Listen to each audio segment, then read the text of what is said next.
بسم اللہ الرحمن الرحیم۔ السلام علیکم۔ بچپن میں ایکسیڈنٹ ہوا تو ایک ڈاکٹر نے میرا علاج کیا۔ اس کے بعد اماں ہر پیر کو مجھے ان کے پاس لے جاتی۔ وہ مجھے ایک انجیکشن لگا دیتے اور اماں سختی سے منع کرتی کہ یہ بات کسی کو مت بتانا۔ کچھ سال بعد ہم دوسرے شہر شفٹ ہو گئے اور اماں پریشان رہنے لگیں، اور پھر اچانک اماں کا انتقال ہو گیا۔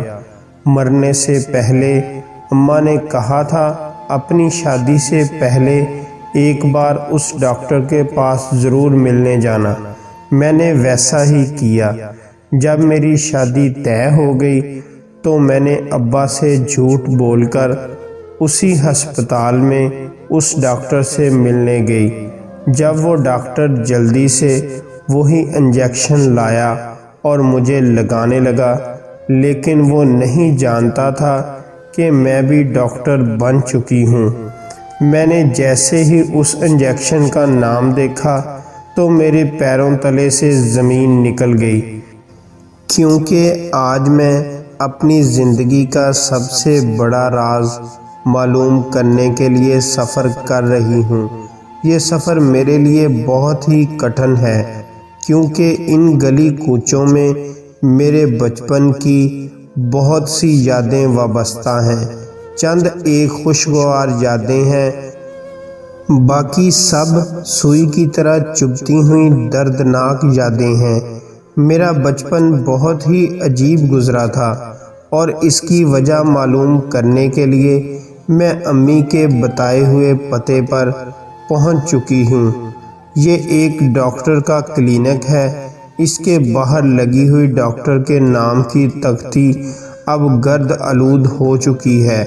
مجھے یہ سب دیکھ کر مایوسی ہو رہی ہے کہ شاید یہ کلینک بند ہو چکا ہے اور میں اپنا راز معلوم کیے بنا ہی یہاں سے چلی جاؤں گی، مگر میں نے دروازہ کھولا تو وہ کھل گیا۔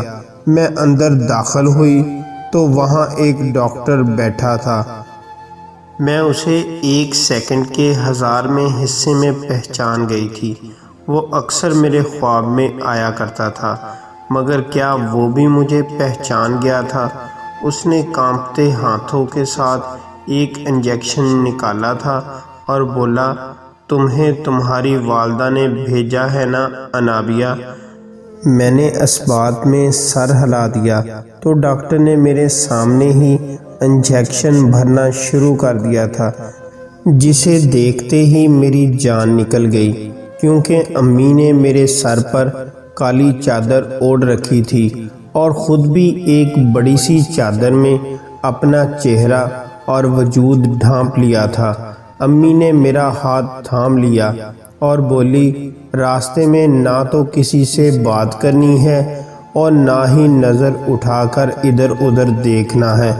میں نے امی کی تاکید پر عمل کیا تو وہ مجھے پیدل چلاتی ہوئی محلے سے دور لے گئی تھی، اور پھر انہوں نے ایک رکشہ کروایا اور مجھے اس میں بٹھا کر کلینک کی طرف لے جانے لگی تھی۔ مجھے کلینک میں جانا بالکل بھی اچھا نہیں لگتا تھا، کیونکہ ڈاکٹر مجھے انجیکشن لگایا کرتا تھا۔ مجھے پیر کے دن سے بڑا خوف سا محسوس ہوتا تھا۔ ہر پیر ایک سوئی میرے بازو میں گاڑ دی جاتی تھی۔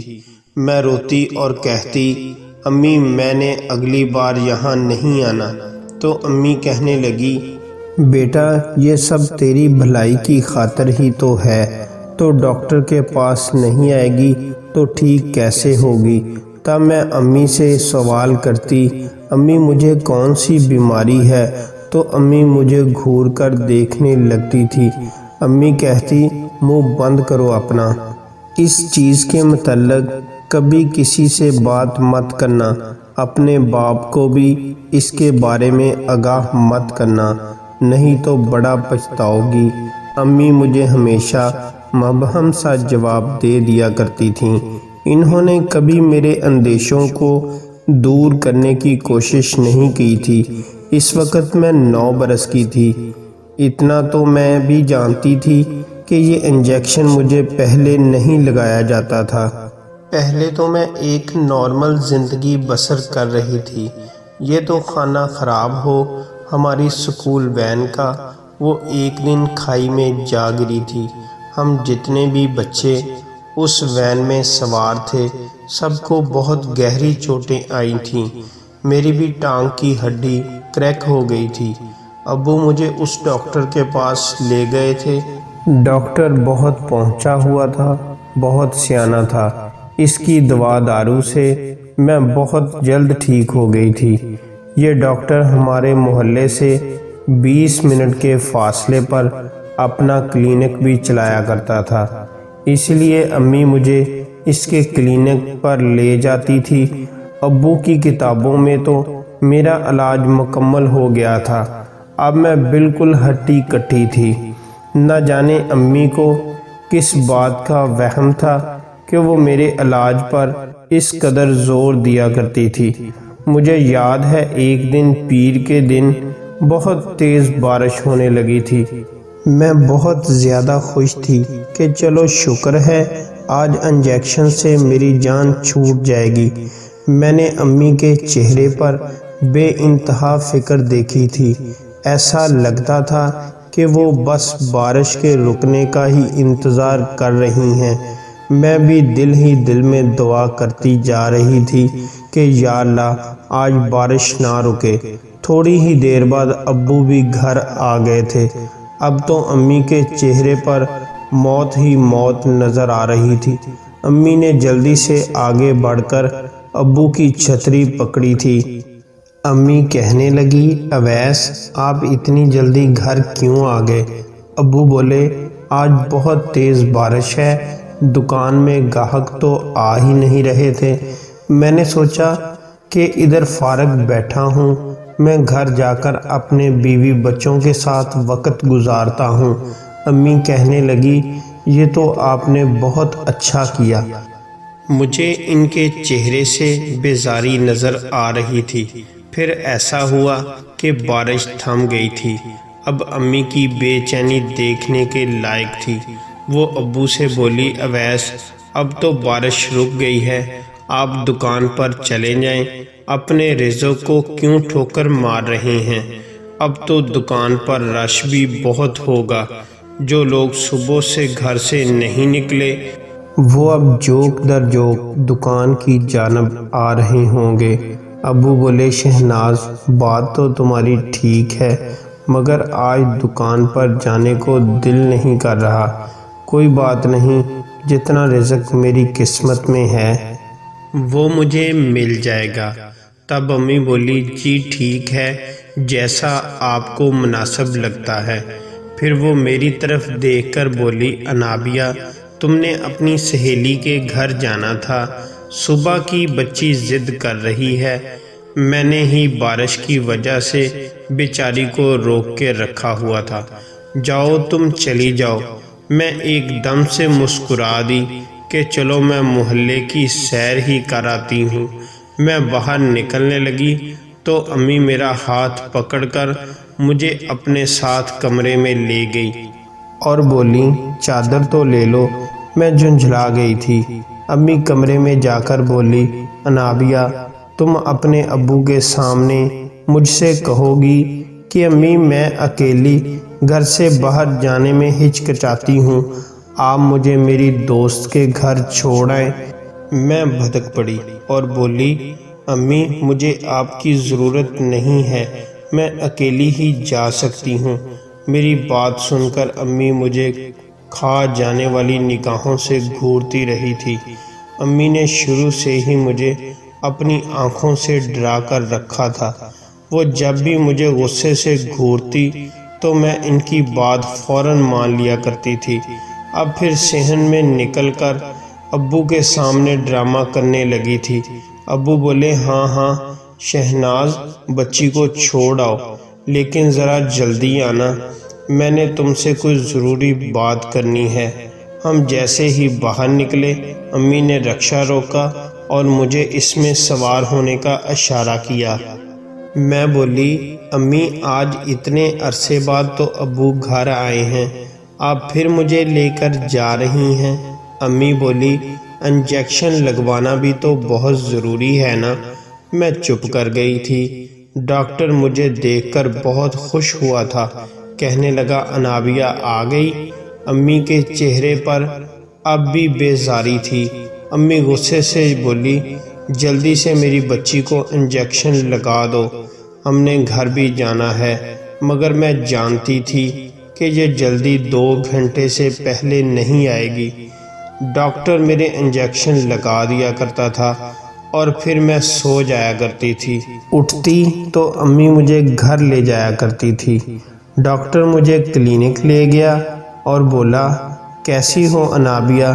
میں چڑھ گئی تھی اور میں بولی یہ تو آپ مجھے بتائیں گے نا کہ میں کیسی ہوں؟ اس منحوس انجیکشن سے میری جان کب چھوٹے گی؟ میری بات سن کر ڈاکٹر ہنس دیا تھا۔ وہ بولا انابیہ یوں تو تم بالکل ٹھیک ہو، مگر نہ جانے تمہاری والدہ کو اس بات کا یقین کیوں نہیں آتا، ہر سوموار تمہیں یہاں کیوں لے آتی ہے۔ لیکن یقین کرو انابیہ، مجھے تمہیں یہاں دیکھ کر بہت خوشی ہوتی ہے۔ مجھے لگتا ہے کہ ہم تینوں کا یہ ساتھ عمر بھر کے لیے رہے گا۔ میں اس ڈاکٹر کی باتوں سے خائف ہو گئی تھی۔ میں اتنی تو سمجھدار تھی ہی کہ لوگوں کی باتوں کو بخوبی سمجھ جایا کرتی تھی۔ میرے انجیکشن لگا دیا گیا تھا اور پھر میں سو گئی تھی۔ میں جب سو کر اٹھی تو ہر طرف اندھیرا چھایا ہوا تھا۔ آج بارش کی وجہ سے جلدی تاریکی پھیل گئی تھی۔ ہم دونوں ماں بیٹی گھر کی جانب بڑھنے لگی تھی۔ امی کے چہرے پر سنجیدگی پھیلی ہوئی تھی۔ میں نے یہ سنجیدگی ان کے چہرے پر کلینک سے نکلتے ہوئے ہمیشہ دیکھی تھی۔ آج میں نے امی کا ہاتھ تھام لیا تھا۔ میں بولی امی میں اب بڑی ہو گئی ہوں، آپ اپنے دل کی ہر بات مجھ سے کر سکتی ہیں۔ امی نے بڑے غور سے میرے چہرے کی جانب دیکھا، مگر پھر میرا ہاتھ جھٹک دیا۔ میں بھی خاموش ہو گئی تھی۔ گھر پہنچے تو ابو بہت غصے میں بیٹھے تھے۔ وہ بولے شہناز لگتا ہے کہ تمہارا دل مجھ سے بھر گیا ہے، جو مجھ سے دور بھاگنے کے بہانے تلاش کرتی ہو۔ امی بولی ارے اویس ایسی بات نہیں ہے، یہ انابیہ ہی ضد کر رہی تھی کہ آپ میرے پاس بیٹھ جائیں، تبھی تو اس کے پاس بیٹھ گئی۔ آج کل کس پر بھی بھروسہ نہیں کرنا چاہیے۔ جوان بچی کا معاملہ ہے، کل کو کوئی اونچ نیچ ہو گئی تو آپ مجھ سے ہی سوال جواب کریں گے کہ میں تو دکان پر ہوا کرتا تھا، بچی تمہارے پاس چھوڑ کر جایا کرتا تھا۔ کیا تربیت کی ہے تم نے اس کی؟ ابو امی کی باتیں سن کر چپ کر گئے تھے۔ امی اٹھ کر کچن میں چلی گئی تھیں، جبکہ میں ابو کے پاس ان کی چارپائی پر آ کر بیٹھ گئی تھی۔ میں ابو کے ساتھ لپٹ گئی اور سسکنے لگی۔ ابو بہت پریشان ہو گئے تھے اور بولے کیا بات ہے؟ میں بولی ابو مجھے یہ محلہ اچھا نہیں لگتا، آپ کو میرے سر کی قسم آپ مجھ سے وجہ دریافت نہیں کریں گے، بس میری بات مان لیں، ہم یہ محلہ چھوڑ جاتے ہیں۔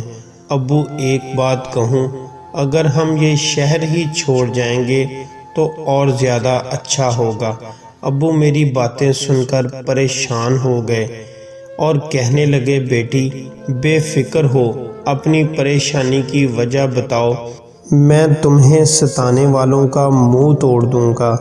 میں بولی ابو آپ کو قسم ہے ان باتوں کا تذکرہ امی سے بھی مت کریے گا اور نہ ہی انہیں پہلے سے آگاہ کیجیے گا کہ ہم یہاں سے جا رہے ہیں۔ آپ نے جو بھی کرنا ہے مکمل رازداری سے کرنا ہے۔ ابو نے میرے سر پر ہاتھ رکھ دیا اور بولے میری بچی تم فکر مت کرو، جیسا تم کہو گی ویسا ہی ہوگا۔ میں ابو سے بات کر کے جلدی سے اٹھ کر اپنے کمرے میں چلی گئی تھی تاکہ امی کو کسی قسم کا کوئی شک نہ ہو۔ کھانا ہم سب نے مل کر ہی کھایا تھا۔ ابو کے چہرے پر بہت زیادہ پریشانی جھلک رہی تھی، جو میری آنکھوں نے تو دیکھ لی تھی، مگر میری امی کی آنکھوں سے اوجھل ہی رہی تھی۔ شاید امی اپنے مسئلے مسائل میں الجھی ہوئی تھیں۔ خیر، اس رات میں سوچتی رہی تھی کہ میں نے ایک پل میں اتنی بڑی بات کیسے کر دی تھی۔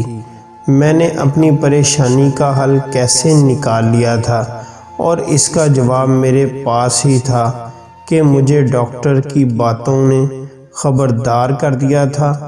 خیر، اس رات میں زندگی میں پہلی بار بہت سکون سے سوئی تھی، کیونکہ مجھے اب سوموار کا کوئی خطرہ نہیں تھا۔ اتنا تو میں جانتی تھی کہ اگلے پیر سے پہلے ابو کوئی نہ کوئی انتظام کر ہی لیں گے۔ میں جانتی تھی کہ اپنی لگی لگائی روزی کو چھوڑ کر ہجرت کرنا بہت مشکل ہے، مگر میں تب بہت چھوٹی تھی۔ میرے ننھے سے ذہن میں اس کے علاوہ کوئی حل نہیں آیا تھا۔ یہ جمعرات کی بات ہے۔ ابو 12 بجے ہی گھر واپس آ گئے تھے۔ امی اس قدر حیران ہوئی تھی، کیونکہ ابو کبھی بھی اس وقت گھر نہیں آتے تھے۔ ابو بولے، شہناز، جلدی اپنا سامان پیک کر لو، ہم آج شام 4 بجے کی بس سے راولپنڈی جا رہے ہیں۔ امی بہت زیادہ پریشان ہو گئی تھیں۔ وہ کہنے لگی، کیوں، خیر تو ہے؟ ابو بولے، سب خیر ہے، بس اسلام آباد سے اپنا دانہ پانی اٹھ گیا ہے۔ امی بولی، یہ کیسی باتیں کر رہے ہیں اویس، ہم اپنا ٹھکانہ چھوڑ کر کیوں جائیں؟ تب ابو بولے، یہاں میری زندگی کو خطرہ ہے، یہاں سے جانا ہی پڑے گا۔ امی ابو کی بات سن کر بے بس ہو گئیں۔ اب نہ چاہتے ہوئے بھی ان کے پاس انکار کی کوئی گنجائش نہیں تھی، اس لیے وہ اٹھ کر اپنے کپڑے وغیرہ سمیٹنے لگی۔ میں نے کہا، ابو، کیا آپ سچ کہہ رہے ہیں؟ ابو نے اپنا شفقت بھرا ہاتھ میرے سر پر رکھا اور بولے، تم میری زندگی ہو میری بچی، تمہیں خطرہ ہے تو سمجھو میری زندگی کو خطرہ ہے۔ میں ابو کی بات سن کر ہنس دی۔ جب امی سامان پیک کرتے ہوئے روتی چلی جا رہی تھیں اور جو ہم اسلام آباد کو ہمیشہ کے لیے خیر باد کہہ کر راولپنڈی شفٹ ہو گئے، میں اس بات سے بہت خوش تھی اور بہت مطمئن بھی۔ ابو کی روزی بھی شاید یہیں پر لکھی ہوئی تھی۔ انہوں نے اپنی دکان بیچ کر جو رقم ملی کسی بزنس میں پارٹنرشپ میں لگا دیے۔ اللہ تعالیٰ نے انہیں خوب منافع دیا۔ ہم راتوں رات امیر ہو گئے۔ پہل تو امی یہاں آ کر اداس رہا کرتی تھیں، مگر پھر وہ بھی خوش ہو گئی تھی۔ یہاں آ کر ایک بار بھی امی مجھے کسی ڈاکٹر کے پاس نہیں لے کر گئی تھی۔ ڈاکٹر حضرات سے بھی میرا ڈر ختم ہو گیا تھا۔ تب ابو نے مجھ سے ایک دن اپنی خواہش کا اظہار کیا۔ وہ بولے، میری بچی، میری بہت بڑی خواہش ہے کہ تم ڈاکٹر بن جاؤ۔ ابو کی بات سن کر میں حیران ہو گئی تھی۔ میں بولی، مگر؟ ابو نے اگر مگر چھوڑو۔ میں ہمیشہ اللہ تعالیٰ سے دعا کیا کرتا تھا وہ میرے سرمائے میں برکت ڈال دے، تاکہ میں اپنی بیٹی کو پڑھا لکھا سکوں۔ ایک دکان سے تو میں تمہارے لیے یہ سب نہیں کر سکتا تھا۔ اللہ تعالیٰ نے میری دعائیں سن لی بیٹی، اب تم بھی میری بات مان لو۔ میں نے ابو کی بات مان لی۔ میں دن رات محنت کرنے لگی۔ میرا ایڈمیشن میڈیکل کالج میں ہو گیا۔ امی بڑی حسرت سے میری کتابوں پر ہاتھ پھیرا کرتی تھیں۔ خیر، ایک دن اچانک ہی امی کی طبیعت بہت خراب ہو گئی۔ میں بہت گھبرا گئی تھی۔ میں ابو کو فون کرنے لگی تو امی نے میرا ہاتھ تھام لیا اور کہنے لگی، بیٹی، میری ایک بات سن لو۔ مرنے سے پہلے امی نے کہا، اپنی شادی سے پہلے ایک بار اس ڈاکٹر سے ضرور ملنا جس سے میں بچپن میں تمہارا علاج کروایا کرتی تھی۔ میں نے اتنے سالوں بعد امی کے منہ سے اس ڈاکٹر کا تذکرہ سنا تھا۔ میں بولی امی آخر کیوں، اس کے پیچھے کیا وجہ ہے؟ امی بولی تمہیں تمہاری ہر کیوں کا جواب مل جائے گا۔ اتنا کہتے ہی امی اپنے خالق حقیقی سے جا ملی۔ مجھ پر غم کا پہاڑ ٹوٹ پڑا تھا۔ ایسا لگتا تھا جیسے امی کے ساتھ میری بھی زندگی ختم ہو گئی۔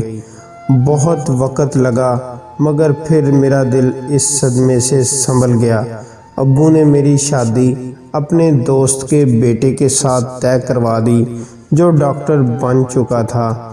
میں اس رشتے سے بہت خوش تھی مگر امی کی باتیں میرے ذہن میں گھومتی رہتی تھیں۔ میں اس ڈاکٹر سے ملنا چاہتی تھی جس کے بارے میں امی نے تاکید سے کہا تھا، اور میں نے اس ڈاکٹر سے ملنے کی ٹھان لی۔ ایک دن ابو سے جھوٹ بول کر اس ڈاکٹر سے ملنے کے لیے گھر سے نکل چکی تھی۔ یہ سفر میرے لیے بہت ہی کٹھن تھا۔ میرا دل بہت گھبرا رہا تھا۔ نہ جانے میرے ساتھ ایسا کون سا مسئلہ تھا جس کی وجہ سے سارا بچپن میرا علاج ہوا۔ اگر ابھی تک میں اپنی بیماری سے چھٹکارا نہ پا سکی تو کیا یہ شادی کینسل ہو جائے گی؟ میں یہ سب باتیں سوچتے سوچتے ڈاکٹر کے کلینک پر پہنچ گئی۔ میں جو ہی کلینک کے اندر داخل ہوئی تو وہاں ایک ڈاکٹر بیٹھا تھا تو میں ایک سیکنڈ کے 1000ویں حصے میں پہچان گئی تھی۔ وہ اکثر میرے خوابوں میں آیا کرتا تھا۔ کیا وہ بھی مجھے پہچان گیا تھا؟ اس نے کانپتے ہاتھوں کے ساتھ ایک انجیکشن نکالا اور بولا انابیہ تمہیں تمہاری والدہ نے بھیجا ہے نا؟ میں نے کہا ہاں۔ تو ڈاکٹر نے میرے سامنے ہی انجیکشن بھرنا شروع کر دیا، جسے دیکھتے ہی میری جان نکل گئی، کیونکہ یہ تو طاقت کا انجیکشن تھا، بہت ہی ہلکا پھلکا سا طاقت کا انجیکشن جس کے استعمال سے کوئی خاص فرق نہیں پڑتا تھا۔ وہ ڈاکٹر نہیں جانتا تھا کہ میں بھی ڈاکٹر بن چکی ہوں، اس لیے میں بھی خاموش ہی رہی۔ اس نے مجھے انجیکشن لگا دیا، میں ہنوز بیٹھی رہی۔ میں نے کہا انجیکشن لگانے کا مقصد کیا تھا؟ وہ مسکرانے لگے اور بولا تمہیں تمہاری والدہ نے راز جاننے کے لیے یہاں بھیجا ہے نا؟ انابیہ تم شاید نہیں جانتی کہ تمہاری والدہ اور میں ایک ہی کالج میں پڑھتے تھے۔ ہم دونوں ہم جماعت تھے، ایک دوسرے سے محبت کرنے لگے تھے۔ پہل تو مجھے یہی لگتا تھا کہ میں اس سے محبت کرتا تھا، مگر پھر اسے حاصل کرنے کے بعد یہ خیال آیا میں تو بس اسے حاصل ہی نہیں کرنا چاہتا تھا۔ میں نے شہناز سے کہا تھا کہ میں تم سے بہت زیادہ محبت کرتا ہوں، اس لیے تم مجھ سے نکاح کر لو۔ وہ بولی ابھی ہماری شادی نہیں ہو سکتی کیونکہ ابھی تو مجھ سے بڑی ایک بہن بیٹھی ہے، پہلے اس کی شادی ہوگی پھر میرا نمبر آئے گا۔ میں بہت پریشان ہو گیا تھا، اس لیے میں بولا میرے ساتھ چھپ کر نکاح کر لو۔ اس نے انکار کر دیا تھا۔ وہ کہنے لگی یہ تو بہت بری بات ہے، میں اپنے گھر والوں کا دل نہیں توڑنا چاہتی۔ میں جذباتی ہو گیا اور بولا گھر والوں کا دل نہ توڑنا مگر میرا دل توڑ دینا تمہارے لیے کوئی بڑی بات نہیں ہے نا؟ تو چلو آج سے یہ رشتہ یہیں ختم کر دیتے ہیں۔ وہ رونے لگی مگر میں نے اس کی باتوں کا کوئی اثر نہ لیا، میں اس سے دور رہنے لگا۔ تب اس نے میری منت سماجت شروع کر دی، پھر میں نے اس سے صلح کر لی۔ تب تک وہ اس خفیہ نکاح کے لیے مان چکی تھی۔ ہم نے نکاح کر لیا اور چھپ کر ملنے لگے۔ شہناز حاملہ ہو گئی۔ اس نے جب یہ بات مجھے بتائی تو میں بہت گھبرا گیا تھا۔ میں نے بولا تم یہ بچہ ختم کروا دو، میں تو خود ابھی پڑھ رہا ہوں۔ تب وہ بولی اگر تم پڑھ رہے ہو تو یہ سب تمہیں پہلے سوچنا چاہیے تھا۔ میں اسے ڈاکٹر کے پاس لے گیا تھا تو پتہ چلا کہ بچہ ضائع کروانے سے ماں کی جان کو خطرہ ہو سکتا ہے، اس لیے میں نے اسے طلاق دے دی اور کہا تم جانو اور تمہارا یہ بچہ۔ اس کے بعد شہناز نے کالج جانا چھوڑ دیا۔ مجھے نہیں علم کہ پھر کیا ہوا اور کیا نہیں۔ بہت سالوں تک ہم دونوں کا آپس میں کوئی تعلق نہیں تھا۔ میں ڈاکٹر بن گیا تھا، میری اتنی کمائی ہو گئی تھی کہ میں نے اپنا ایک پرائیویٹ کلینک بھی بنا لیا تھا۔ انابیہ تمہاری اسکول وین کا ایکسیڈنٹ ہو گیا تھا، تمہارا باپ تمہیں میرے پاس لے کر آیا تھا۔ جب شہناز میرے پاس آئی تو مجھے یہ جاننے میں ایک لمحہ بھی نہیں لگا کہ تم میری بیٹی ہو۔ میں نے شہناز سے پوچھا کہ کیا تمہارے شوہر کو اس بات کا علم ہے کہ یہ میری بیٹی ہے؟ تو وہ بہت گھبرا گئی تھی، وہ رونے لگی اور میرے سامنے ہاتھ جوڑ کر بولی خدارا میرے شوہر کو اس بات کا پتہ مت چلنے دینا۔ شہناز بولی میں نے جب انابیہ کو جنم دیا تو وہ 7 ماہ کی تھی، اسے مشینوں میں رکھا گیا تھا۔ جب آپ نے مجھے چھوڑا تو میری والدہ نے 2 ماہ کے اندر رشتہ ڈھونڈ کر میری شادی اویس کے ساتھ کر دی تھی۔ شادی کے تیسرے مہینے میرے شوہر کا ایکسیڈنٹ ہو گیا اور وہ کومے میں چلا گیا، اور پورے 1.5 سال بعد میرے شوہر ہوش میں آیا تو میں نے ان کو بتایا کہ اللہ تعالیٰ نے ہمیں رحمت سے نوازا ہے۔ اس نے میری بات کا یقین کر لیا اور انابیہ کو اپنی سگی اولاد سمجھتا ہے۔ میں نے شہناز کو بلیک میل کرنا شروع کر دیا کہ ہر سوموار میری بیٹی کو مجھ سے ملانے لانا، نہیں تو تمہارا سچ تمہارے شوہر کو بتا دوں گا۔ وہ گھبرا گئی، اس لیے میری بات مانتی تھی۔ انابیہ میں تمہیں طاقت کا انجیکشن لگا دیتا اور ساتھ ہی بے ہوشی کی دوا بھی سنگھا دیتا تھا۔ تم بے ہوش ہو جاتی تو میں شہناز کو اپنے پیار میں پھنسانے کی کوشش کیا کرتا تھا۔ میں اس سے پھر سے فائدہ اٹھانا چاہتا تھا، مگر اس نے مجھے ایسا نہیں کرنے دیا، اور پھر وہ اچانک اس شہر سے غائب ہو گئی۔ تم میرے سامنے اس لیے کھڑی ہو تاکہ تمہیں اپنے متعلق پتہ چل جائے کہ میں تمہارا اصل باپ ہوں۔ میں غصے سے بولی کاش یہ حقیقت مجھے پتہ نہ ہی چلتی کہ میں تم جیسے گھٹیا انسان کی اولاد ہوں۔ وہ رونے لگا اور بولا میں نے تمہاری ماں کے ساتھ برا کیا تو وقت نے میرے ساتھ بھی برا کر دیا۔ میں 3 شادیاں کر چکا ہوں مگر بے اولاد ہوں۔ میری تینوں بیویاں مجھے چھوڑ کر جا چکی ہیں۔ اب میں در در کی ٹھوکریں کھانے کے لیے رہ گیا ہوں۔ میری بچی تم مجھے تنہا چھوڑ کر مت جاؤ۔ میں ہنس دی اور بولی اسے مکافات عمل کہتے ہیں، ذرا اس کا مزہ چکھو۔ اتنا کہہ کر میں وہاں سے نکل آئی۔ میں اپنے باپ کا مان نہیں توڑنا چاہتی تھی، اس لیے میں نے اپنے منگیتر سے بات کی اور کہا نکاح کورٹ میں کر لیں گے اور شادی دھوم دھام سے والدین کی رضا سے کریں گے۔ میں نے اسے اپنی سچائی بتا دی تھی، اس نے میرا مان رکھ لیا تھا۔ میں اکثر سوچتی ہوں کہ دنیا میں کچھ لوگ دوسروں کو تکلیف پہنچانے کے لیے آتے ہیں، جیسا کہ میرا سگا باپ، مگر جہاں برے لوگ ہیں وہاں اچھے لوگ بھی ہیں، جیسے میرا سوتیلا باپ۔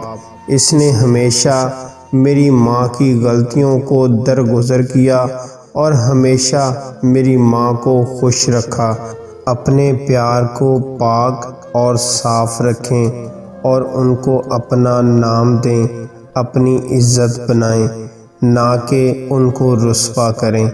اگر آپ کو آج کی کہانی پسند آئی تو اسے لائک کریں اور اپنے دوستوں میں شیئر کریں۔ چینل کو سبسکرائب کر دیں اور ہماری حوصلہ افزائی کے لیے نیچے اچھا سا کمنٹس کر دیں۔ ہماری کوشش ہوگی ہماری ہر ویڈیو آپ کے معیار کے مطابق ہو۔ شکریہ۔ خدا حافظ۔